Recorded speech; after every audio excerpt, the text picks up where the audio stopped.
are you?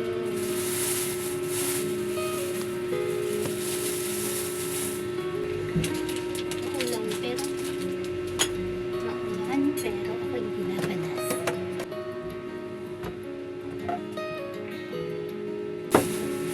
Bumili lang ako ng lugaw. So, masarap.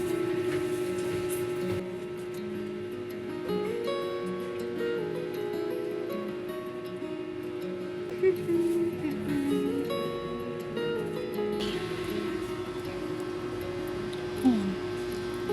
In fairness mo, ano nga siya eh. Ayan naman. Diba? 85 pesos yan. Tapos nagbila ko ng egg. Pero itong itlog, bukod yung bayad, nalimutan ko kung magkano.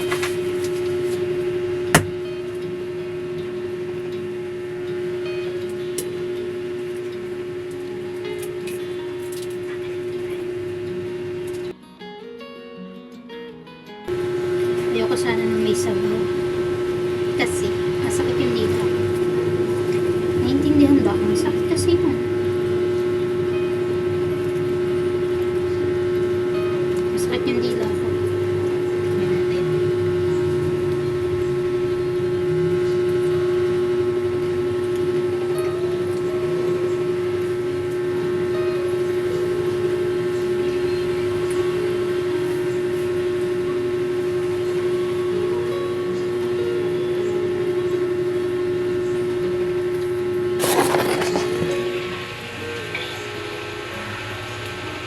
Guys, masarap siya.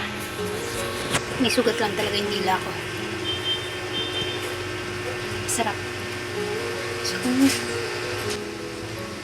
nagkasugat yung dila ko gawa nung pagkain ko nung ito, ng cup noodles.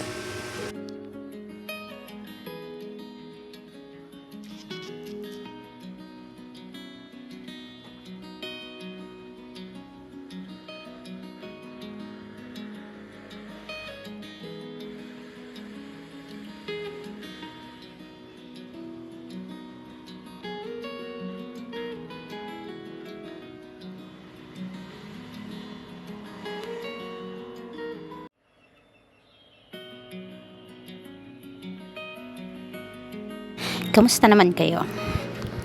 Yan, grabe, naka 1 month na pala ako dito. Hindi ko in-expect. Ayan, so ngayon ay wala nang pasok. So obvious naman, yan nga at nagpa-laundry tayo. So bali ang bayad dyan guys is almost 200. So hindi naman ako palagi nagpapa-laundry. Ano lang yan? Once a month or minsan nagta-twice. Depende sa kasipagan ko. Kasi naglalaban naman ako eh. Ayun. Kaya lang may times na talagang puno yung mga sampayan dito. Ayun. Alam nyo ba, isang buwan na ako dito and yet, wala pa rin ako ditong katropa.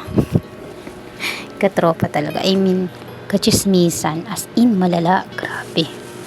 So, ang nakakausap ko lang talaga dito ay yung katrabaho ko. Niloloko ko nga, sabi ko siya lang yung meron ako dito eh.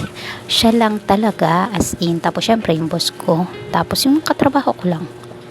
Ayun. Pero pagdating sa bahay or kahit saan, yung usual na may nakakausap ka. Wala. Nagtataka nga ako sa sarili ko. 'Di ba madaldal naman ako? Ayun, kaya lang dito, as in dito sa bahay, wala ako nakakachismisan talaga. Or baka pinipili ko rin makipagchismisan o tinatamad na ako. Kasi may nag-uusap naman sila dito pag minsan. Ano ba, nagiging introvert na ba ako?